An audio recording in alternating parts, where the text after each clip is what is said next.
ETV ప్రేక్షకులకు నమస్కారం. చెప్పాలనుంది కార్యక్రమానికి స్వాగతం. ఆడది అంటే అబల కాదు సబల. ఈ వాక్యంలోని విశేషాలని మనం పురాణాల్లోనూ, చరిత్ర పుస్తకాల్లోనూ, సినిమాల్లోనూ చూస్తూ ఉంటాం. కానీ వాస్తవానికి మన తెలుగు వాళ్ళ మధ్యలో కూడా అలాంటి ఒక సబల ఉన్నారు. ఆవిడే డిఐజీ శ్రీమతి బి సుమతి గారు. సుమతి అన్న అచ్చ తెలుగు పేరులోని లక్షణాలని సంపూర్ణంగా పుణికిపుచ్చుకున్నారు కాబట్టే ఆవిడ పేరుకే కాదు తీరుకి కూడా సుమతే. అమితమైన మంచితనం, అనితర సాధ్యమైన సామర్థ్యం అనే అరుదైన కలయిక కలిగిన శ్రీమతి బి సుమతి గారు 2001 సంవత్సరంలో డిఎస్పీగా బాధ్యతలు స్వీకరించారు.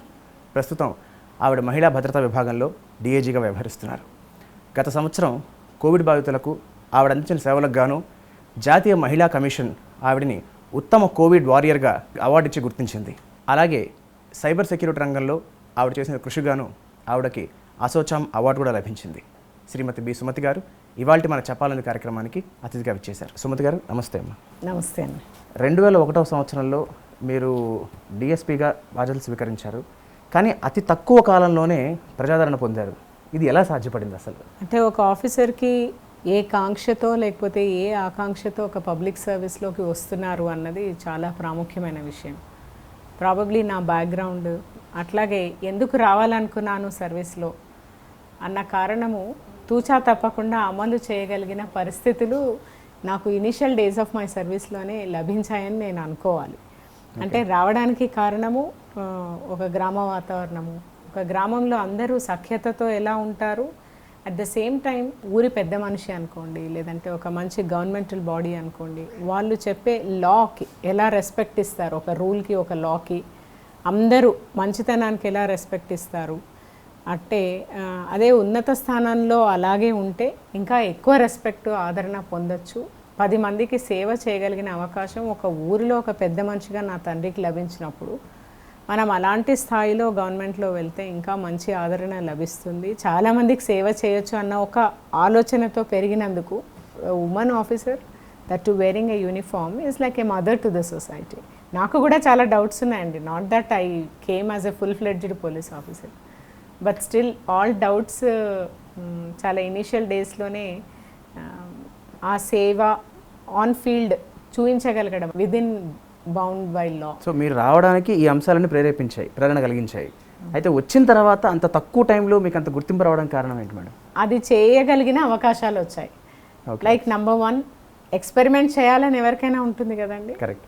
నాది ఫస్ట్ నేను ట్రైనింగ్లో ఉండగానే ఒక పెద్ద డెకాయిడ్ గ్యాంగ్ని మనము చేజ్ చేయగలగడం as a cop, that to with team of officers, ఒక జిల్లా నుంచి ఒక జిల్లా, ఒక జిల్లా నుంచి ఒక జిల్లాకు పోయి ఫైనల్గా కడప జిల్లాలో ఎన్కౌంటర్ కావడం, lot of confidence boosting. At the same time అప్పటి వరకు కూడా ఒక డిఎస్పీ స్థాయిలో ఉభయ రాష్ట్రాల్లో కూడా, ఐ మీన్ తెలంగాణ, ఆంధ్రాలో కూడా ఉమెన్ డిఎస్పీని చూడలేదు. ఫస్ట్ ఒక ఉమెన్ డిఎస్పీ యంగ్ ఏజ్లో ఒక ఎన్కౌంటరు, అది కడప న్యూస్ పేపర్స్లో ఇలా, probably that gave lot of confidence to me and also to the people. మీడియాకు నేను దగ్గరైన ఫస్ట్ పాయింట్ ఏంటంటే అసలు నేను ఒక సివిలియనా, పోలీస్గా పనికొస్తానా రానా అని నేను టెస్ట్ చేసుకున్న ఎక్స్పెరిమెంట్ వల్లనే ప్రాబబ్లీ వరంగల్లో నేను మీడియాకి అంతా కూడా ఒక మంచి ఫ్రెండ్గా, లైక్ రాత్రి ఆ రోజు జాయిన్ అయిన రోజే పోలీస్ స్టేషన్కి వెళ్ళడం, మిల్స్ కాలనీ పోలీస్ స్టేషన్కి వెళ్ళడం,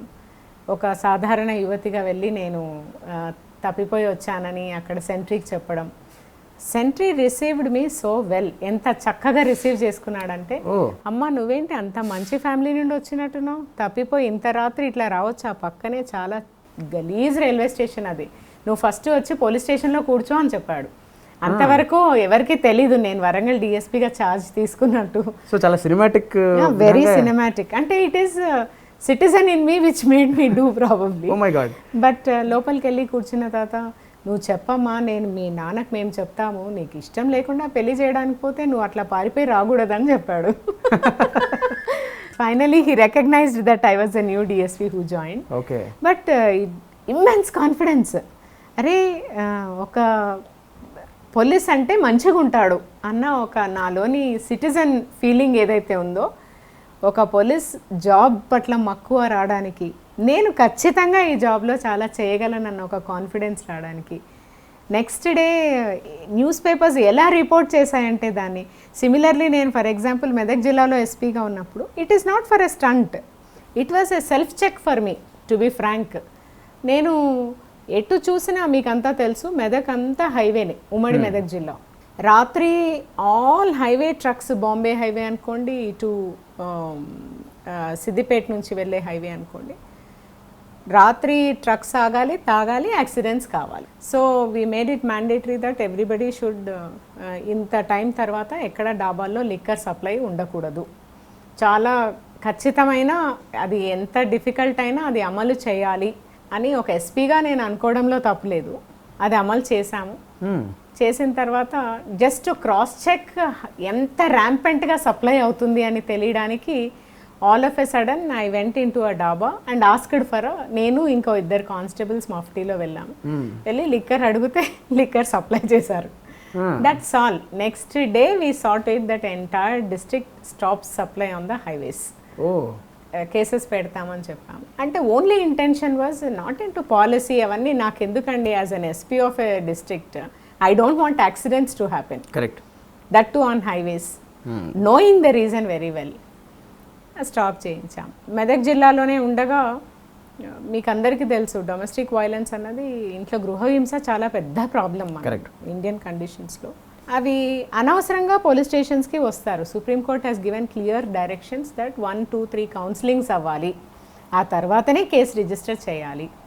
యాక్చువల్లీ డిఐఆర్ ఫైల్ చేయాలి, domestic incidents report with women safety, with the court.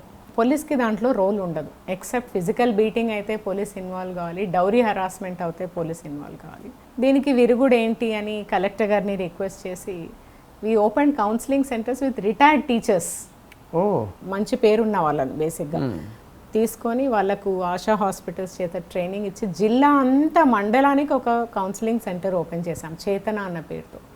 దాదాపుగా 1 సంవత్సరం 3 నెలల్లో 1500కు పైన కేసెస్ అక్కడికి వచ్చి సెటిల్ చేసుకున్నారు. భార్యాభర్తలు కలిసి వెళ్ళిపోయారు.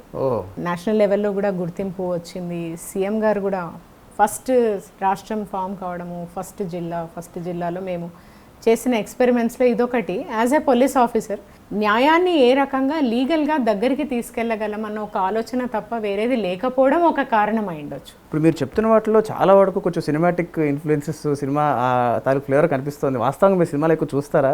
అస్సలు చూడనండి, అసలు చాలా తక్కువ. మీ బాల్యం, మీ విద్యాభ్యాసం ఇవన్నీ ఎక్కడ జరిగాయి మేడం? అన్ని కర్నూలులోనండి ఇంచుమించుగా. కాకపోతే మా ఊరు తెలంగాణకు లాస్ట్, రాయలసీమకు ఫస్ట్. ఓకే, మాకు 12 కిలోమీటర్లు దాటితే కర్నూలు టౌన్. మాకు మహబూబ్ నగర్ చాలా దూరము, కర్నూలు చాలా దగ్గర. కాబట్టి చాలా వరకు విద్యాభ్యాసం అంతా కూడా కర్నూలు, తర్వాత తిరుపతి. ఓకే, బికాస్ కర్నూలులో చదవడం వల్ల తిరుపతి. అఫ్ కోర్స్ మా నేటివ్ విలేజ్లో బేసిక్ రీజన్ ఏమంటే నో స్కూల్. మీ స్వగ్రామం పేరు, ఎగ్జాక్ట్ పేరు? కలుగోట్ల అండి. కలుగోట్ల అలంపూర్ తాలూకా. బట్ ఇప్పుడు ఉండవెల్లి మండలం, కొత్తగా తెలంగాణ రాష్ట్ర ఫామ్, జోగులాంబ జిల్లా. మేడం, ఇప్పుడు మహిళా భద్రతా విభాగంలో ఇప్పుడు మీరు డిఐజీగా ఉన్నారు. ఈ విభాగంలో ముఖ్యంగా ఎలాంటి అంశాలు, ఎలాంటి సమస్యలు సాల్వ్ చేయబడతాయి? అసలు మహిళా భద్రతా విభాగము అనే ఒక సెపరేట్ వర్టికల్ చాలా రాష్ట్రాల్లోనూ లేదు. అండ్ ఫామ్ చేసిన రాష్ట్రాల్లో కూడా మొదటిది తెలంగాణ. అంటే ఇది వరకు కూడా ఉమెన్ ప్రొటెక్షన్ సెల్ అని సిఐడిలో ఉండింది. సిఐడిలో ఒక చిన్న విభాగం ఇది, అలాంగ్ విత్ ఎకనామిక్ ఆఫెన్సెస్, తర్వాత జనరల్ ఆఫెన్సెస్, సైబర్ క్రైమ్స్, దీంతో పాటు ఇది ఒక వింగ్. దాన్ని తీసుకొని వచ్చి సెపరేట్ ఒక వర్టికల్, స్టేట్ వర్టికల్గా ప్రజెంట్ డీజీ గారి ఆలోచన మేరకు ఫామ్ చేయడం జరిగింది. It headed by Swathi Lakra madam. దాంట్లో నేను one of the team members. ప్రతి రాష్ట్రం నుండి వచ్చిన వాళ్ళు ఇక్కడ సేఫ్గా ఫీల్ అవుతేనే ఈ రాష్ట్రానికి గ్రోత్ ఉంటుందన్న భావన గవర్నమెంట్కి ఉండడం, దాంట్లో ఎక్కువగా విమెన్ వర్క్ ఫోర్స్, ఈక్వల్గా సాఫ్ట్వేర్లో విమెన్ ఉండడం, ఒక సాఫ్ట్వేరే కాకుండా other industries like real estate అనుకోండి, various kinds of industries, pharma అనుకోండి, అత్యధికంగా ఫేస్ చేస్తున్న క్రైమ్స్, మనం క్రైమ్స్ పర్స్పెక్టివ్కి వస్తే ఎక్కువగా ఫేస్ చేస్తున్న ప్రతి మోడస్ ఆపరాండి, అంటే ఏ రకంగా క్రైమ్స్ జరుగుతున్నాయో దానికి అనుగుణంగా ఒక మాడ్యూల్ని ఏర్పరచడం జరిగింది ఇక్కడ. ముఖ్యంగా తెలంగాణ రాష్ట్రంలో షీ టీమ్స్ యొక్క ప్రాముఖ్యత చాలా చాలా తెలుస్తుంది జనాలకి. అసలు దాన్ని స్థాపించడానికి గల కారణం ఏమిటి అండ్ అది ఎలా ఆపరేట్ చేస్తుంది? షీ టీమ్స్ ఎందుకు తీసుకొని రాబడ్డాయి అంటే పబ్లిక్ ప్లేసెస్లో ఉమెన్ హరాస్మెంట్కు గురి అవుతే ఎవరికి చెప్పుకోలేరు. నువ్వు జస్ట్ వెకిలిగా చూస్తే నేను ఎవరికి వెళ్ళి చెప్పాలి? ఎక్కడో టచ్ చేయని చోట నేను బస్ ఎక్కినంత మాత్రాన, ఆటోలో కూర్చున్నంత మాత్రాన టచ్ చేస్తే నేను ఎవరికి వెళ్ళి చెప్పాలి? నాకు తెలియని వ్యక్తి నా ఫోన్లో అసభ్యకరమైన మెసేజో, అసభ్యకరమైన వీడియోనో, ఫోటోనో పంపిస్తే ఎవరు పంపించారో తెలియక నేనే ఏదో తప్పు చేశానని అనుకునే భావనలో వీటన్నిటినీ డీల్ చేయడానికి షీ టీమ్స్ అన్న ఒక కాన్సెప్ట్ని తీసుకొని రావడం జరిగింది. అలాంటి క్రైమ్స్కి అంతా కూడా ఇక్కడ ఒక షీ మాడ్యూల్ అని ఫామ్ చేశాం. అంటే రాష్ట్రంలో ప్రతి జిల్లాలో ఉన్న షీ టీమ్స్ని ఇక్కడ నుంచి పర్యవేక్షించబడతాయి. ఒకటి వాళ్ళ పనితీరు, అంటే మేము ఏ రకంగా వాళ్ళని ఇంప్రూవ్ చేయించవచ్చు. టెక్నాలజీ యాజ్ ఎ బ్యారియర్, అంటే మధ్యలో with technology as a medium మనము వాటిని మానిటర్ చేయడము.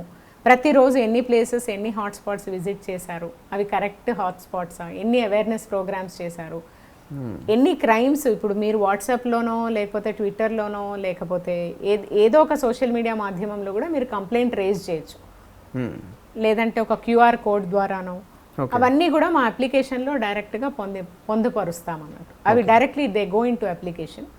If it belongs to Nalgonda జిల్లా వాట్సాప్ నంబర్ నుంచి వచ్చిన అప్లికేషన్లో నల్గొండకు రిఫ్లెక్ట్ అవుతుంది. మేము ఇక్కడ నుంచి వాళ్ళు ఇమ్మీడియట్గా స్వీకరించారా, నంబర్ 1, ఇమ్మీడియట్గా వాళ్ళకి కాల్ చేశారా, తర్వాత కంప్లైంట్ తీసుకున్నారా, డే టు డే 24/7 మానిటరింగ్ నడుస్తుంది.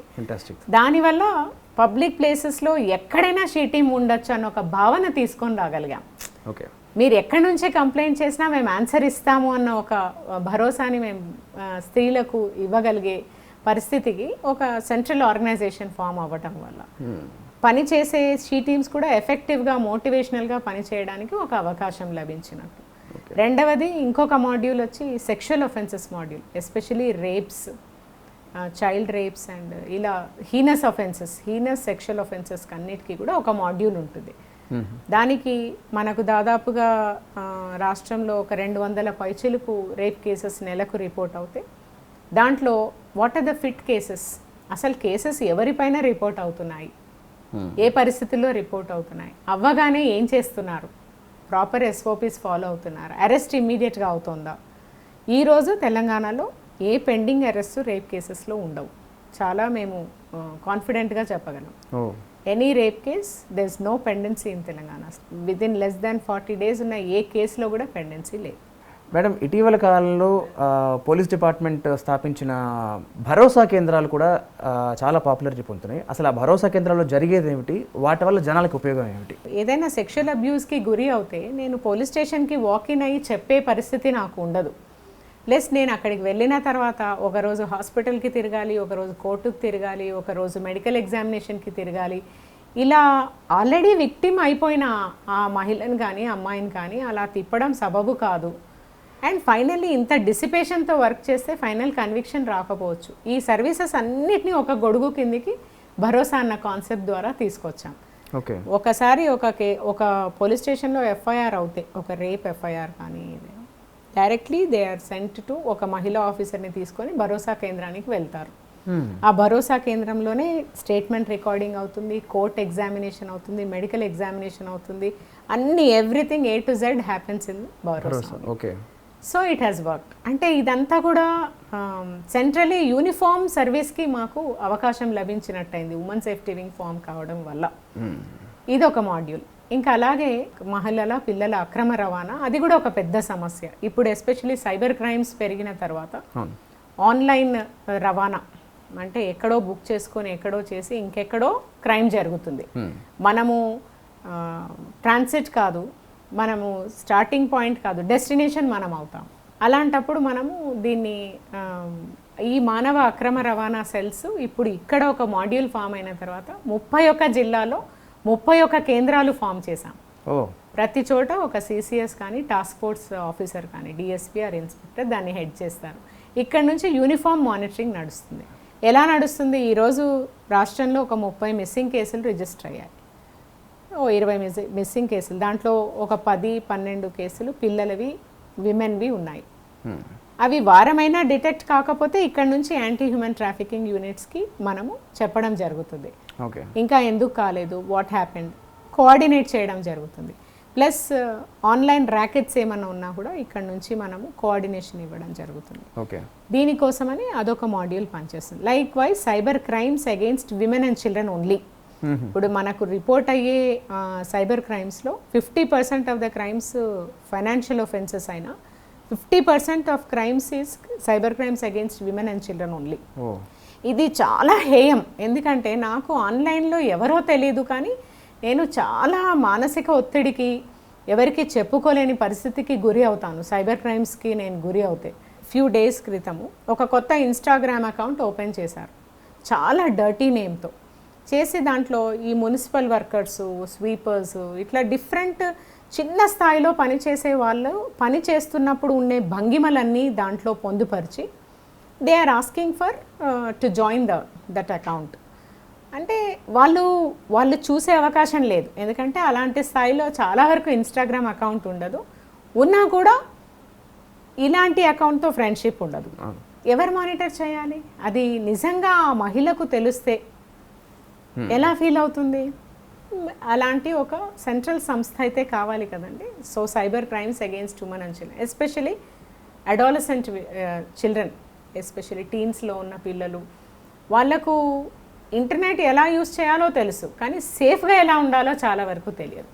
మనం దానికి ఒక యంగ్స్టర్ కాన్షియస్ అని ఒక సర్వే చేసి కోవిడ్ టైమ్స్లోనే చాలా పెద్ద ఎత్తున cyber spaces made safe for her అన్న ప్రోగ్రామ్ని ఒక నెల పాటు నడిపించాం మనం. ఇక్కడ చేశాక ఆంధ్రాలో ఇంకా చాలా రాష్ట్రాల్లో కూడా they did it only for adolescents and parents. ఈ సైబర్ క్రైమ్కి గురయ్యే ఆడవాళ్ళకి ఆ సైబర్ క్రైమ్ చేసే వాళ్ళ దగ్గర నుంచి తప్పించుకునే మార్గాలు ఏమిటి? ముఖ్యంగా first thing is unknown phone calls ఎత్తడము, అన్నోన్ పీపుల్ని ఫ్రెండ్స్గా చేసుకోవడము, సోషల్ మీడియాలో అవసరం లేని పర్సనల్ ఇన్ఫర్మేషన్ షేర్ చేయడం. ఈ 3 చేయకపోతే చాలా వరకు we're safe. Okay, and still if you get అంటే మనకి ఇంకా కూడా మనం వాళ్ళ బారిన పడితే మనకి ఇవన్నీ సేఫ్ లాక్స్ ఉంటాయి కాబట్టి it is easy to detect. So ఇటీవల కాలంలో మన రాష్ట్రంలో మానవ అక్రమ రవాణా ఎక్కువగా జరుగుతుంది. అది కూడా ముఖ్యంగా మహిళలకి విషయంలో ఎక్కువ జరుగుతుంది మేడం. సో దాన్ని అరికట్టడానికి మీరు తీసుకుంటున్న చర్యలు ఏమిటి? మానవ అక్రమ రవాణా పని దోపిడీ విషయం కావచ్చు, అంటే పిల్లల్ని పనిలో పెట్టుకోవడం మైనర్స్ని, తర్వాత సెక్స్ ట్రాఫికింగ్ కావచ్చు, అంటే లైంగిక దోపిడీ, లేకపోతే ఇది for various reasons organ selling కావచ్చు.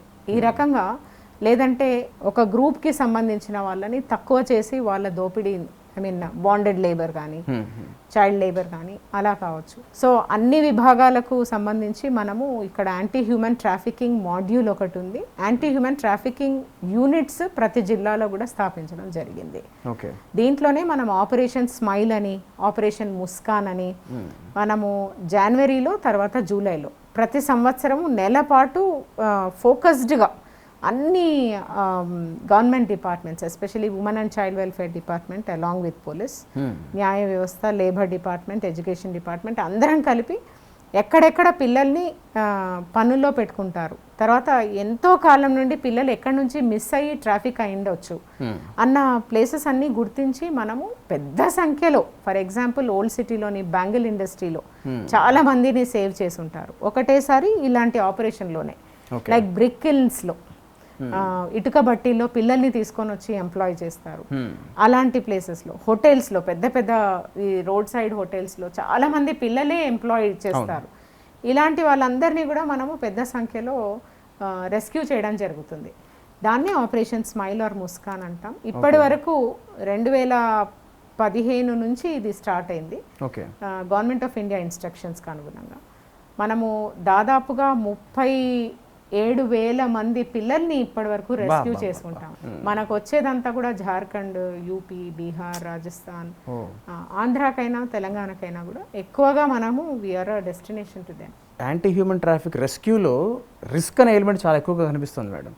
అందులో వాస్తవంగా చెప్తున్నాను, మీ పేరు విషయానికి వస్తే మీ తర్వాత ఎవరైనా అంటూ ఉంటారు, అంటే మీరు కొన్ని 100 రెస్క్యూలు చేస్తుంటారు, వీటన్నిటిలో మీకు బాగా రిస్కీగా అనిపించిన ఒక ఇన్సిడెంట్ ఏమైనా మాతో షేర్ చేసుకోగలరా? ఎందుకంటే మనం ఉమ్మడి రాష్ట్రంలో ఉన్నప్పుడు 2008 ప్రాబ్లీ ఐ థింక్ 2008 ఇక్కడ నుంచి especially certain parts of Godavari districts, certain part of Rayalaseema and Karimnagar, కొన్ని పార్ట్స్ ఆఫ్ తెలంగాణ, ఇక్కడ నుంచి పని పేరుతో బయటకు పోయి సెక్స్ ట్రాఫికింగ్ చేసి ఢిల్లీలో, పూణేలో చాలామంది అమ్మబడ్డారు. అలాంటి మహిళలను మనం ఇక్కడ నుంచి యాజ్ ఎ టీమ్ వెళ్ళి దాదాపుగా 170 మందికి పైగా రెస్క్యూ చేసుకుంటాం. నేషనల్ క్యాపిటల్ నుంచి తీసుకొని వచ్చాం సెపరేట్ ట్రైన్లో ఇక్కడికి రెస్క్యూ చేసి. అప్పుడు మనము ఇప్పుడు బుధవార్పేట్ పూణేలో చాలా ఒఫెన్సివ్గా ఉంటారు. చాలామంది వాళ్ళకి తెలీదు, మైనర్స్ క్యారీయింగ్ ఉంటారు, చిన్న చిన్న పిల్లల్ని వేసుకొని ఉంటారు. ఇక్కడ పేరెంట్స్కి చెప్పడానికి ఇష్టపడరు. అట్లాంటి చాలా డిఫికల్ట్ కండిషన్స్లో మనము రెస్క్యూ చేయడం జరిగింది. అప్పుడు వీళ్ళందరికీ వెరీ గుడ్ లాబీ కూడా ఉంటుంది కోర్ట్స్లో. రైట్స్ లాబీస్ చాలా స్ట్రాంగ్గా పనిచేస్తాయి. మోస్ట్ ఆఫ్ ద టైమ్స్ వాళ్ళు విక్టిమ్స్ కింద మనకు లా పరిగణలోకి తీసుకుంటుంది. వాళ్ళు విక్టిమ్స్ కాదు అంటే విక్టిమ్స్ ఆఫ్ ఇతను పర్పెట్రేటరు, వీళ్ళ వల్ల వీళ్ళు ఇక్కడికి వచ్చారన్నది మనము కోర్టులో ప్రూవ్ చేసుకోగలగాలి. అంత మాస్ రెస్క్యూ చేసిన టైంలో మనకు చాలా కష్టమైందనమాట కోర్టులో ప్రూవ్ చేసుకోవడం, వాళ్ళని ఇక్కడికి తీసుకొని రావటం. It was a very challenging incident. మీ సర్వీస్లో మీరు దండించే ప్రాసెస్లో కానీ, మీరు ట్రీట్ చేసిన కేసెస్లో కానీ మీకు చాలా బాధాకరంగా అనిపించిన సంఘటనలు ఏమైనా ఉన్నాయా? మిస్సింగ్ అయిన ఒక అమ్మాయి, ఇంజనీరింగ్ ఫస్ట్ ఇయర్ అమ్మాయి, ట్రాఫిక్కి గురి పడింది. She was trafficked to Shimla. ఆ అమ్మాయి ఆ షాక్లో మొత్తం ఆమె మెమరీ అంతా లాస్ అయిపోయింది. ఈవెన్ పేరెంట్స్ని గుర్తించలేకపోయింది. వచ్చిన తర్వాత ఒక 15-20 డేస్ కౌన్సిలింగ్ చేసిన తర్వాత కానీ మదర్ని గుర్తించలేకపోయింది. అండ్ అసలు ఆ అమ్మాయిది ఏం తప్పు ఉంది? ఏం తప్పు లేకుండా just because she came out, ఏదో బస్ ఎక్కడానికి పోయింది పలానా ప్లేస్లో, కొంచెం మత్తులాగా పెట్టి తీసుకెళ్ళడం జరిగింది. నా ట్రైనింగ్లోనే హైదరాబాద్ సిటీలో మనం డిఫరెంట్ ప్లేసెస్లో సిఐడి నుంచి రైడ్స్ చేసాం, పెద్ద పెద్ద వాళ్ళు. అండ్ అంటే వేరే పరిస్థితి లేక they are into trafficking.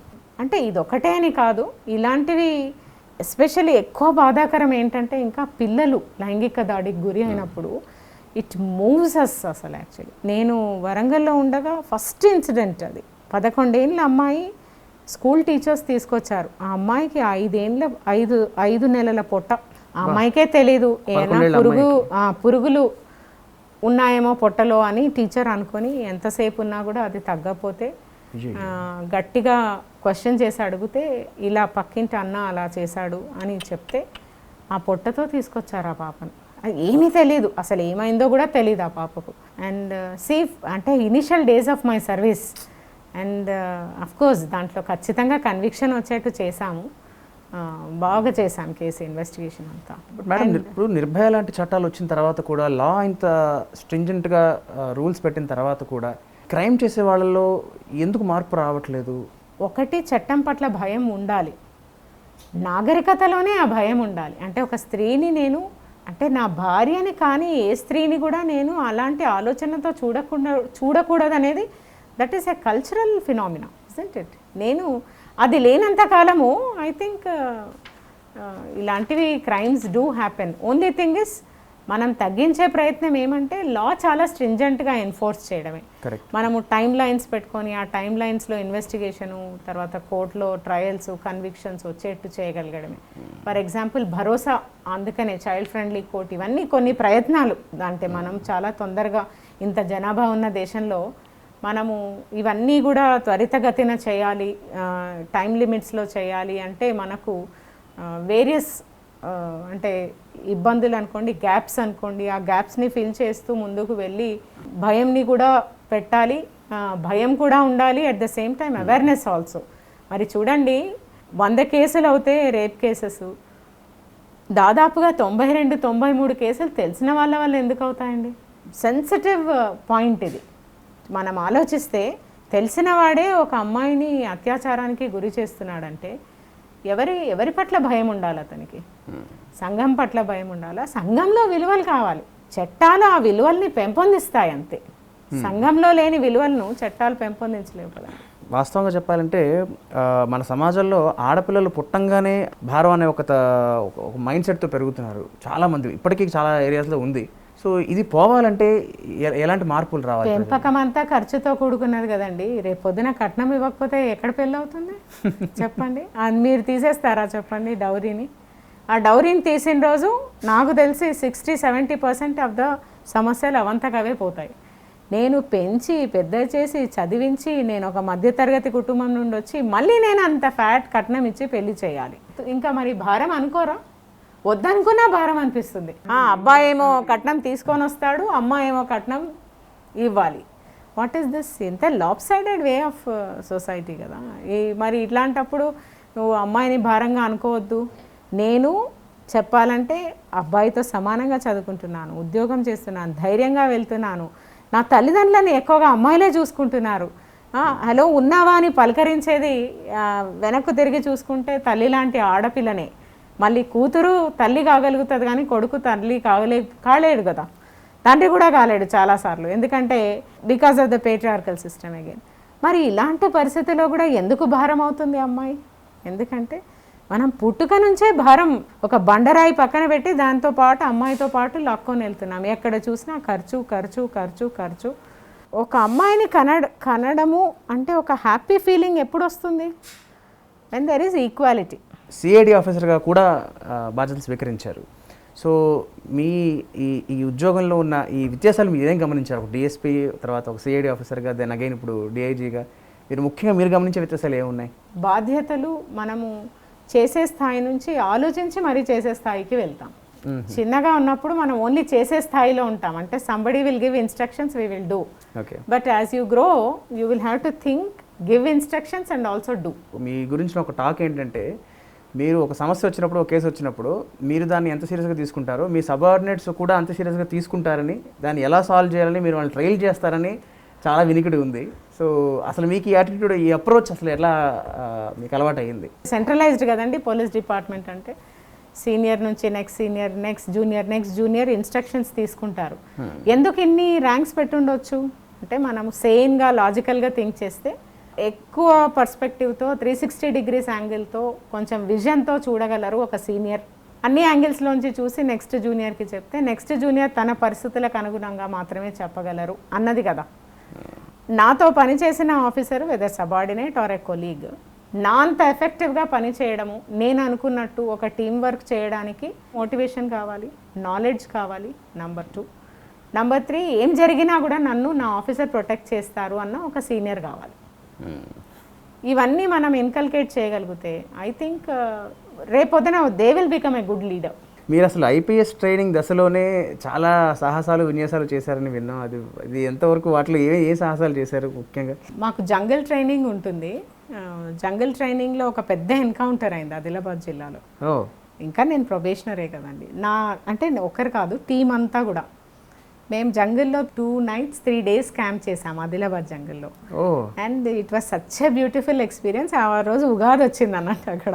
మీరు బ్యూటిఫుల్ అంటున్నారు, పక్కన చాలా థ్రెటనింగ్ ఎక్స్పీరియన్స్ అనిపిస్తుంది, భయంకరంగా అనిపిస్తుంది. ఓకే, అంటే నైట్ డే అంటే ఇంకా ట్రైనింగ్ స్టేజ్లో అట్లా ఉండడము.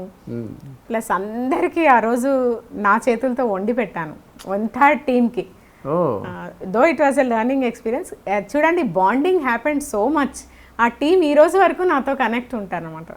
అంటే అది చెప్పడానికి కొంచెం భయంకరమైన ఎక్స్పీరియన్స్ కావచ్చు, కానీ యాక్చువల్లీ ఎక్స్పీరియన్స్ చేయడానికి for a police officer it is a very good experience. Madam, Covid టైంలో మీరు అందించిన సేవలకి మీకు ఉత్తమ కోవిడ్ వారియర్ అవార్డు కూడా దక్కింది. కోవిడ్ సేవల్లో భాగంగా మన స్టేట్లో ఒక ఎసెన్షియల్ సర్వీసెస్ గ్రూప్ అని ఫామ్ చేశారు. అంటే మొత్తము నిత్యావసర వస్తువులు ఏదైతే ప్రజలకు అవసరమో అవన్నీ కూడా మేనేజ్ చేయడానికి. అంటే ఒక 100 and odd ఇండస్ట్రీస్ అన్నిటికీ కూడా మనం ఇక్కడ ఒక సెంట్రలైజ్డ్ సెల్ చేసాం. దాంట్లో I coordinated with all entire industry. మాకు పోలీస్ తరఫు నుంచి ఏ ప్రాబ్లమ్స్ రాకుండా ఉండడానికి. ఇప్పుడు ఒక ఆయిల్ వస్తుంది, ఆయిల్ వచ్చేది గుజరాత్ నుంచి, వైజాగ్ వస్తుంది, వైజాగ్ నుంచి ఇక్కడ రావాలి. ఆయిల్ ప్యాకెట్స్ ఎక్కడో తయారవుతాయి, అంటే ప్రింటింగ్ ఇంకెక్కడో అవుతుంది, ప్యాకింగ్ ఎక్కడో అవుతుంది, ఆయిల్ ఎక్కడి నుంచో వస్తుంది, కానీ ఇంటికి మాత్రం మనం ఆయిల్ ప్యాకెట్ రావాలి ఓపెన్ చేసిన 2 గంటల్లో. All this was coordinated at the back end so that this no problem for the people. మా చెక్ పోస్ట్ కానీ మా దగ్గర నుంచి కానీ పలానా వాళ్ళకి ముడి సరుకు రావాలి, ప్రాబ్లం ఉంది పలానా ఏరియాలో అంటే ఆ ఏరియాకు మనం we contacted, we have seen to it that సరుకు రావడం, ఇటు పోవడం, ప్యాకింగ్ అవ్వడం, 2 అనుసంధానం చేయడం. Like for example seeds, Telangana is seed bowl for cotton for example cotton, maize, మిర్చి, ఇవి మొత్తం దేశానికంతా బిఫోర్ మాన్సూన్ వెళ్ళిపోవాలి. అంటే 1.5 month పీరియడ్ ఉంటుంది అంతే. అంత లోపలనే రైతుల నుంచి ప్రొక్యూర్మెంట్ జరగాలి, సీడ్ ఫ్యాక్టరీస్కి వెళ్ళాలి, అక్కడికి తీసుకెళ్ళి అక్కడ ప్రాసెసింగ్ కావాలి, ప్యాకింగ్ కావాలి, వెళ్ళిపోవాలి. ఇవన్నీ కూడా రైతుల ఫార్మ్స్ నుంచి అక్కడికి కనెక్ట్ చేయడానికి, అండ్ ఇంకెక్కడో దాని ప్యాకింగ్ మెటీరియల్ తయారు చేస్తారు, ఎక్కడో ప్యాక్ చేస్తారు, ఇంకెక్కడికో ట్రాన్స్పోర్ట్ అవుతాయి అదర్ దాన్ తెలంగాణ. ఇవన్నీ కోఆర్డినేట్ చేసాం వెనక నుంచి.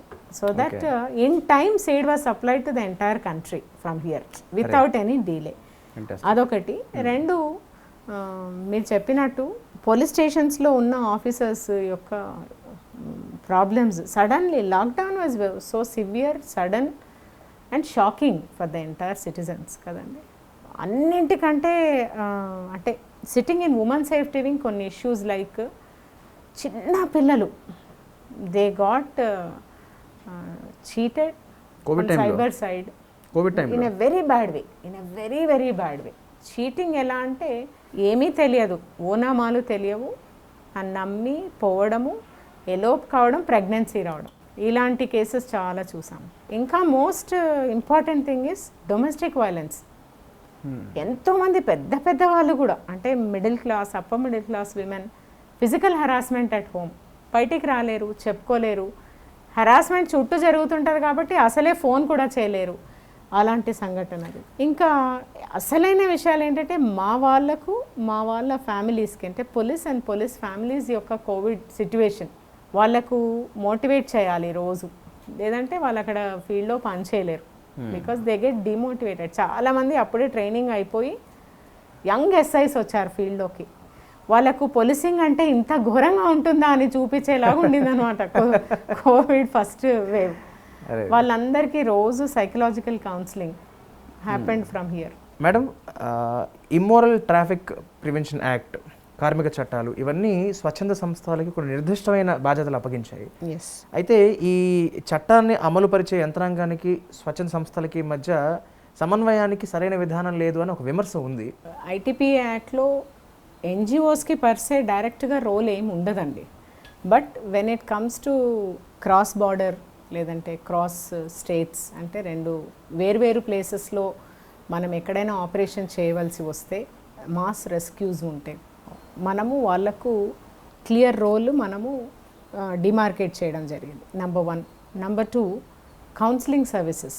బేసిక్గా అలా విక్టిమ్స్ ఎవరైతే ఉంటారో వాళ్ళని మనము హోల్డ్ చేయడానికి కానీ, వాళ్ళని పెట్టుకొని రేపొద్దున మనం కోర్టు కన్విక్షన్స్కి, ట్రయల్స్కి తీసుకెళ్ళినప్పుడు వాళ్ళని వీళ్ళు ప్రాపర్గా ప్రిపేర్ చేయగలుగుతారు టు గెట్ కన్విక్షన్స్. ఇలాంటి ప్లేసెస్లో మనం ఐటీపీ యాక్ట్లో ఖచ్చితంగా ఎన్జిఓస్ని వాడుకోవచ్చు. అండ్ మనము సిటీలో నార్త్ జోన్లో ఒక ఎక్స్పెరిమెంట్ చేసాం ఎన్జిఓస్తో. ప్రజ్వల ఉంది, ప్రజ్వల హెల్ప్తో ఏం చేసామంటే, సికింద్రాబాద్ రైల్వే స్టేషన్ మీకు తెలుసు, it is one of the most circulating railway station. అంటే ఆన్ అన్ యావరేజ్ ఎవ్రీడే 2 లక్షల మంది పాస్ అవుతారు. And it's a crime hot spot బేసిక్గా. అక్కడ దాదాపుగా 280 హోటల్స్ ఉంటాయి చుట్టూ, చిన్న చితక హోటల్స్, ఏవి కూడా ఏటికి పర్మిషన్ ఉండవు. దే ఆపరేట్ వాళ్ళ ఇష్టారాజ్యంగా ఆపరేట్, రూమ్స్ లాగా ఆపరేట్ చేస్తారు. సో ఒక ఆటో డ్రైవర్, ఒక చిన్న బాబు, ఒక 3-4 సెక్స్ వర్కర్స్, ఒక పింప్, అంటే వాళ్ళని రన్ చేసే పర్సన్. ఇది ఒక సిస్టమ్ అక్కడ, ఒక లాడ్జ్. అంటే చాలామందికి ఇన్కమ్ ప్రొవైడర్స్ వాళ్ళంతా అక్కడ ఉన్న ఆ సిస్టమ్కి అంతా. ఆ నెక్సెస్ని బ్రేక్ చేసాం. అంటే 17 మర్డర్లు అయ్యే ప్లేస్లో 0 మర్డర్స్కి తీసుకొచ్చాం. ఎందుకంటే ఇది కంట్రోల్ చేయడం వల్ల. ఎట్లా కంట్రోల్ చేసామంటే ఎన్జిఓ ద్వారా. ఎన్జిఓ ఏం చేసామంటే వాళ్ళని అక్కడ 24/7 ఒక హెల్ప్ సెంటర్ ఆపరేట్ చేయించాం. మా టీమ్స్ని ఇచ్చాము. ఇట్లా ర్యాకెట్స్ చేసే వాళ్ళందరినీ పట్టుకొని రావాలి, వాళ్ళకి కౌన్సిలింగ్ ఇవ్వాలి. వీళ్ళు వీడియోస్ చూపిస్తారు, మాట్లాడతారు. మేమేం చేస్తాం, వాళ్ళు చెప్పేదంతా రాసుకోవడమే మా వాళ్ళ పని. మా వాళ్ళు కౌన్సిలింగ్ చేయరు, పట్టుకొస్తారు. పట్టుకొని రావడానికి వెళ్ళినప్పుడు ఆ బ్లేడ్స్ ఇక్కడ పెట్టుకుంటారు, ఇలా కోసేస్తారు. ఎందుకంటే they are already HIV affected. ఎట్లోలాగా మాకు హామ్ చేస్తే మళ్ళీ రారు పోలీస్ వాళ్ళు అన్నది ఒక వాళ్ళ. బట్ చూడండి, partnership will work very well, వండర్ఫుల్గా వర్క్ చేస్తుంది. ఎన్ని కేసెస్ అంటే మేము ఎంత డేటాబేస్ బిల్డ్ చేసామంటే, ఎక్కడెక్కడో చాలామంది వచ్చి కన్ఫెస్ చేసి ఆ పలానా ఎక్స్ వల్ల మేము ఇలా దీంట్లోకి దిగబడ్డాము, నేను ఇక్కడ తప్పిపోయి వచ్చినప్పుడు నన్ను పట్టుకొని దీంట్లో దింపారు, ఒక పీడీ యాక్ట్ పెట్టగలిగాము, కన్విక్షన్స్ తీసుకొని రాగలిగినాం. మీరు ఇమాజిన్ 17 మర్డర్ కేసులు 0 చేయగలిగాము only with the help of various stakeholders. అక్కడ 2-3 హోటల్స్ మూపిచ్చేసాము విత్ ఎవిడెన్స్. ఎప్పుడైతే పౌర సంస్థలు మన వరకు వస్తాయో హెల్ప్ చేయడానికి పోలీస్కి, చాలా పెద్ద రిజల్ట్స్ చూపించవచ్చు మనం. మేడం, మిమ్మల్ని నెక్స్ట్ క్వశ్చన్ అడిగే ముందు ఒకటి చదివిన తర్వాత అడుగుదాం అనుకుంటున్నాను. చదవండి. ఓ నిరుద్యోగ యువత మేలుకో, రంగుల కలల్లో విహరించకు, ఊహల పల్లకిలో ఊరేగకు, ఎవరో వేసిన ఉచ్చుల్లో పడకు, మాయమాటల్లో మునిగి తేలకు, సోమరతరాన్ని చేరదీయకు, కన్నవారి కళలను చిదమకు, నిజమనే ప్రపంచంలోకి పరుగులు తీ, నీ తెలివిని సానబెట్టు, అవకాశాన్ని ఒడిసిపట్టు, ఈ పోటీ ప్రపంచానికి నీదైన సవాలు విసురు. ఇది ఆత్రేయ గారు రాశారా, శ్రీశ్రీ గారు రాశారా జనాలు ఆలోచించారు ఇప్పుడు. సో మీ నవ్వు చెప్పేస్తుంది మీరు రాశారని చెప్పి. అండ్ అలాగే ఇంకొక చిన్నది, ఎంతటి సింగారమో శిశిరం, పచ్చని చీర కట్టిన సుందరవతి, భానుడి తొలి రాకతో ఆకుల అంచున చేరిన నీ అందం, శిశిరం అవనికిచ్చిన అందం. ఇది సాక్షాత్తు మేడం రాసినవే. సో ఇది ఎలా మేడం, అంటే ఒక గన్ను పెట్టిన చేత్తో ఒక పెన్ను పట్టుకోవడం ఎలా సాధ్యమైంది? నేను పుట్టుకతో గన్ను పట్టలేదు కదండి, పెన్నే పట్టాను. గన్ను తర్వాత పట్టింది కాబట్టి దానికి అంత ప్రాముఖ్యత ఉండదు దీనికంటే. మారుతున్న కాలానికి అనుగుణంగా మీరు కూడా అవేర్నెస్ కూడా సోషల్ మీడియాను చాలా బాగా వాడుకుని మహిళలకి ఆ కార్యక్రమాల పట్ల అవగాహన తెలియజేయడం జరుగుతూ వచ్చింది. ఇది ఒక కోణం అయితే సరే, ఈ విషయానికి వస్తే మీలో ఇంకో కోణానికి వస్తే, మీ పోస్టుల్లో తెలుగు భాష పట్ల మీకున్న మక్కువ, మీ భావుకత, మీ కవితా ధోరణి ఇవన్నీ చాలా ప్రస్ఫుటంగా కనిపిస్తున్నాయి. సో ఇది అసలు ఎలా, ఈ కోణం గురించి మాకు కొంచెం వివరిస్తారా ప్లీజ్? నేనే గౌరవించుకోకపోతే ఇంకొకరు వచ్చి నా మాతృభాషనైతే గౌరవించారు. అండ్ మాతృభాష అని చెప్పినప్పుడే నేను అంటాను ప్రతి ఒక్కరిలో కూడా ఆ కళ ఉంటుందని నేను అనుకుంటాను. కాకపోతే మనం అది ఎక్కడ ఉపయోగించాలనుకుంటాము, ఏ రకంగా ఉపయోగించాలనుకుంటాం, ఎవరి కోసం ఉపయోగించాలనుకుంటాం అన్నదొక్కటే ఈజ్ ఎ పాయింట్. చాలా కాలం నేను నిజంగానే దూరంగా ఉన్నాను. ఈవెన్ లాస్ట్ ఇయర్ వరకు కూడా I was not on Twitter and all that. కాకపోతే ఒక మంచి సందేశాత్మకంగా మనము 10 మందికి చెప్పగలిగి ఉన్నప్పుడు దాన్ని వాడుకోవడంలో తప్పు లేదు. దానివల్ల మనకు కూడా ఒక ఆత్మానుభూతి వస్తుంది అనుకున్నప్పుడు ఇట్ ఈస్ సాటియేట్స్ అస్ ఆల్సో. అంటే ఒక రకంగా మనని కూడా అది తృప్తిపరుస్తుందని అనుకుంటున్నాను. మీరు ఒక తల్లికి కూతురు, మీకు 2 బంగారు కూతుళ్ళు, వాళ్ళ పేర్లు ప్రకృతి, సంస్కృతి. అసలు ఇంత చక్కటి పేర్లు పెట్టాలని అసలు అంటే మీలో ఉన్న కవితా ధోరణికి ఇది ఇంకో కోణం అనుకోవచ్చేమో. లేదండి, నాకంటే మా వారికి చాలా భావుకత ఎక్కువ. ఓ, మీ శ్రీవారి గురించి, ఆయన భావుకత గురించి. మనిషే భావుకత ఎక్కువ, ప్లస్ చాలా ఇంట్రోవర్ట్ కూడా. అంటే చక్కగా రాస్తారు అండ్ ఫ్లవర్ ఫ్యాన్, అంటే నేచర్స్ ఫ్యాన్. అందుకనే పెద్ద పాపని ప్రకృతి అని పేరు పెట్టడం. అంటే పాప పుడితే ప్రకృతి పెట్టాలని ముందే అనుకున్నాము. ఓకే. సో అదృష్టానికి పాపనే పుట్టింది, ప్రకృతే పెట్టాము అన్నట్టు. ఫ్యాంటాస్టిక్. అండ్ దెన్ సంస్కృతి అది ప్రాసతో పెట్టాం. కానీ సో మీ వారు ఏం చేస్తున్నారు మేడం, అండ్ పిల్లలు ఏం చదువుతున్నారు ఇప్పుడు? మా వారు నా క్లాస్మేట్ అండి, డిగ్రీలో. బట్ తర్వాత తను ఐఐఎం అహ్మదాబాద్లో MBA చేశారు. తన ఓన్ బిజినెస్ తను చూసుకుంటారు. అండ్ ఎస్పెషలీ సెమీ అర్బన్ పిల్లలకు training and placements on MBA చేసిన వాళ్ళకు చేస్తారు. అంటే తనకు అదొక ప్యాషన్. అంటే గ్రామాల నుంచి తర్వాత పట్టణాల నుంచి వచ్చిన పిల్లలు they will be very potent. కాకపోతే వాళ్ళకు ఎక్స్ప్రెషన్ ఒకటి, కొన్ని విషయాలు వాళ్ళకు అవగతం చేస్తే మంచిగా అవుతారన్నది. ఓకే. పిల్లలు పెద్ద పాపది 10th అయిపోయింది, she will enter into class 11, చిన్నది క్లాస్ 5. మేడం, దేశవ్యాప్తంగా సగటున దాదాపు 190 నుంచి 200 మంది పిల్లలు అదృశ్యం అవుతున్నారు అనే ఒక లీగల్ ప్రూఫ్ ఉంది. అయితే ఇలా అదృశ్యమై దుర్భర జీవితం అనుభవిస్తున్న పిల్లల గురించి సుప్రీంకోర్టు కొన్ని ముఖ్యమైన మార్గదర్శకాలు జారీ చేసింది. కానీ వాటిని అమలుపరచడంలో చాలా జాప్యం జరుగుతోందని ఒక పక్క, న్యాయం జరగట్లేదని ఇంకో పక్క కూడా విమర్శ ఉంది. నేను తెలంగాణ విషయంలో ఓకే, 100 మంది అదృశ్యం అయితే 93.4% డిటెక్షన్ ఇన్ తెలంగాణ. తప్పిపోయిన ప్రతి 100 మందిలో 93, దాదాపుగా 94 మంది డిటెక్ట్ అవుతున్నారు. అంటే వీఆర్ ట్రేసింగ్. రిమైనింగ్ 7 ఎందుకు ట్రేస్ చేయలేకపోతున్నాం? దాంట్లో ఆల్మోస్ట్ 2 to 3% మతి స్థిమితం లేకపోవడం, వాళ్ళని వాళ్ళు గుర్తించలేకపోవడం, ఓల్డ్ ఏజ్ వలన పోవడం, కావాలని పోవడం. చేసేవాళ్ళు. ట్రేస్ అయిన తర్వాత వాళ్ళ లైఫ్ స్టైల్ గురించి కూడా జాగ్రత్త తీసుకోవడం జరుగుతుందా మేడం? అది doesn't come under the crime purview అండి. బట్ వేరియస్ సోషల్ పోలీసింగ్ లేదంటే community policing initiatives other government departments చూసుకుంటాయి. But to the extent of tracing is మా కోర్ జాబ్. అంటే మీరు అన్నట్టు supreme court of India has given very detailed guidelines. ఎంబడే FIR చేయాలి అంటే, అండ్ డైరెక్ట్గా ఒక మైనర్ మిస్సింగ్ అవుతే కిడ్నాప్ కింద రిజిస్టర్ చేయాలి straight away. It cannot be registered as missing. ఖచ్చితంగా అమల్లో ఉంది తెలంగాణలో. ఇక్కడ ఒక మిస్సింగ్ సెల్ ఉంది. ఇప్పుడు యాంటీ హ్యూమన్ ట్రాఫికింగ్ వింగ్ ముఖ్యంగా చేసే పని ఇది. ఫస్ట్ మిస్సింగ్స్ డిటెక్ట్ చేస్తారు. ఎక్కడ కూడా మిస్సింగ్, ఈ పర్టికులర్ మిస్సింగ్ కేసు తెలిసిన వాళ్ళతో పోవడం కాదు, తెలిసిన వాళ్ళతో పోతే చాలా ఈజీ డిటెక్ట్ చేయడం. బట్ ఏది తెలియకుండా చిన్న పిల్లలు మిస్ కావడం, అన్నోన్ మిస్సింగ్స్, అన్నోన్ ప్లేసెస్. ఇప్పుడు చాలా పెద్ద ఎత్తున టెక్నాలజీని తీసుకొచ్చాం. ఫర్ ఎగ్జాంపుల్ మీరు వినే ఉంటారు దర్పణ్ అనే ఒక software. Through out India databases దాంట్లో వేసాం. ఉట్టి ఫేస్ వేస్తే ఎక్కడో మహారాష్ట్రలో మిస్ అయిన అబ్బాయి కర్ణాటక అబ్బాయి అయినా కూడా డిటెక్ట్ అయిపోతుంది. ఆ రకంగా డిటెక్ట్ చేయగలిగిన సామర్థ్యాన్ని టెక్నాలజీ ద్వారా తెచ్చుకోగలిగాము. అండ్ మనుషులు చేసే ప్రయత్నం ఏంటంటే మీరు అన్నట్టు ప్రొసీజర్స్ ఫాలో కావాలి సాధ్యమైనంత వరకు. ఇప్పుడు అంటే ఇన్ని రోజులు ఒక సిస్టమాటిక్ అప్రోచ్ లేకపోయి ఉండొచ్చు. ఇప్పుడు యాంటీ హ్యూమన్ ట్రాఫికింగ్ సెల్స్ ప్రతి జిల్లాలో ఉండటం వల్ల they operate missing cell. So అది ఇక్కడ నుంచి సెంట్రలైజ్డ్గా మానిటరింగ్ చేయబోతుంది. పెద్దల మద్దతు లేకుండా ప్రేమ వివాహాలు చేసుకున్న యువత యువకులు చాలామంది ఉన్నారు. అలాంటి వివాహాలు జరిగిన తర్వాత పరువు హత్యలకు పాల్పడే పెద్దలు ఉన్నారు.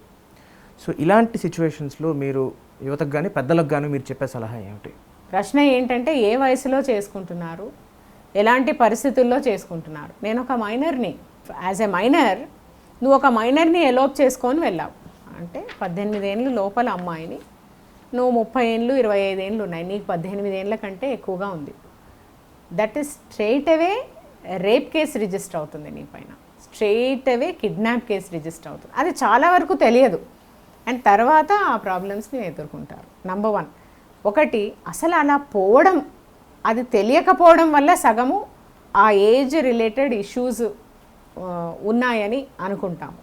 ఎందుకు చెప్పకుండా వెళ్ళిపోతున్నారు అంటే అది ఒక రకంగా పర్సనల్ ఇష్యూ, అది ఒక కుటుంబ సమస్య మాత్రమే, అది సామాజిక ఇష్యూ కాదు. నా తల్లిదండ్రులకు నేను చెప్పలేకపోయాను, వేరియస్ రీజన్స్ కావచ్చు. నువ్వు యూ హ్యావ్ క్రాస్డ్ 21, నీకు you are settled in life, you wanted to marry somebody belonging to other caste, other religion. మనం ఖచ్చితంగా తల్లిదండ్రులుగా మారవలసిన అవసరం ఉంది. We have to accept society has changed. ఒకటి.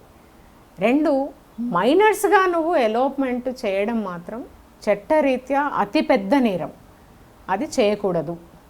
అది ఎందుకు చేస్తున్నారు అంటే 3వ reason, because they are use to different kinds of porno websites and freedom లేకపోవడము అండ్ అన్వెరిఫైడ్, అన్కంట్రోల్డ్, అన్అబేటెడ్ అంటే ఒక స్టాప్ అనేది లేని విధంగా రకరకాల పోర్నో సైట్స్కి మనము అలవాటు పడడము, పోర్నోగ్రఫీకి అలవాటు పడడం, ఈజీ లైఫ్కి అలవాటు పడడం, ప్రభావితం చేయకూడనివి ఇంటర్నెట్ వల్ల చేయకూడని వాటికి అతి చిన్న వయసులో, నేను పెళ్ళి చేసుకొని ఒక వయసు వచ్చిన తర్వాత అనుభవించాల్సినవన్నీ కూడా నేను 14 ఏళ్ళు 13 ఏళ్ళ వయసులోనే అవన్నీ చూసిన తర్వాత నేను 21 ఏళ్లలో చూడగలిగేది ఏం లేదు.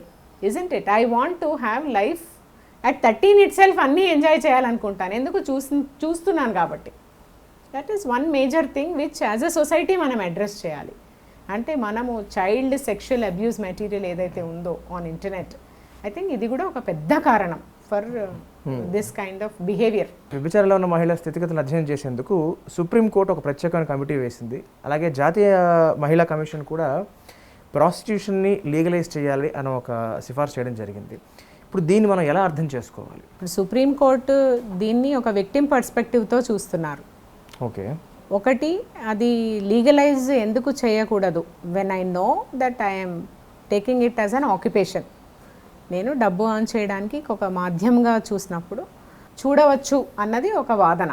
అంటే నిజంగా అది ఖచ్చితంగా అమలు చేయగలిగిన పరిస్థితులు మనకు ఉంటే, ఐ డోంట్ నో, అంటే when western societies are able to do, మనం కూడా చేయవలసిన అవసరము, చేయవలసిన పరిస్థితులు మనకు కూడా రావచ్చు. అది ఒక స్ట్రిక్ట్ పోలీస్ ఆఫీసర్ ఉన్నప్పటికీ కూడా చక్కటి అద్భుతమైన భక్తురాలు కూడా ఉందని మాకు తెలిసింది. Most favourite things are Hanuman Chalisa ఒకటి, తర్వాత Bhajagovindam. As dynamic lady police officer మీరు సమాజానికి చెప్పే ఒక సందేశం ఏంటి? అంటే పోలీస్ ఆఫీసర్గా చెప్పదలుచుకుంటే యూత్కి నేను చెప్పదలిచినది ఏమంటే, police job at any point of time, then now and in future also, మనకు మనం సర్వ్ చేసుకోకుండా ఇంకొకరికి కూడా చేయగలిగిన సేవా తత్పరత ఉన్న వాళ్ళకు ఇంతకంటే మించిన సర్వీస్ ఆపర్చునిటీ ఉండదని నేను అనుకుంటాను. ఒకటి. రెండు, మనది అతిపెద్ద ప్రజాస్వామ్యము. అంటే అతిపెద్ద ప్రజాస్వామ్యము, అతి ఎక్కువ మందికి కాన్స్టిట్యూషనల్ అబేయన్స్, అంటే మనం దానికి within that we have to behave. అలా చేయగలిగిన అంటే to enforce law is the biggest challenge for ever in this country, being a biggest democracy.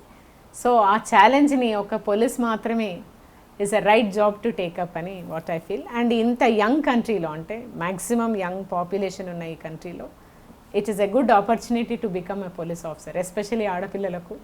ఇదే కాకుండా పితృస్వామ్య వ్యవస్థ ఉన్న ఈ మన దేశంలో ఒక ఆడపిల్ల చేస్తే అందరూ చేస్తారన్న భావన లేని, ఆ అమ్మాయి చేసింది అంటారు కానీ ఆడపిల్లలు అందరూ చేయగలుగుతారు అని అనలేని ఇలాంటి సమాజంలో అందరూ చేయగలరన్నది ప్రూవ్ చేయడానికి police is a very good institution is what I feel. అన్నింటికి మించి మనకున్న అతిపెద్ద బలం కుటుంబ వ్యవస్థ.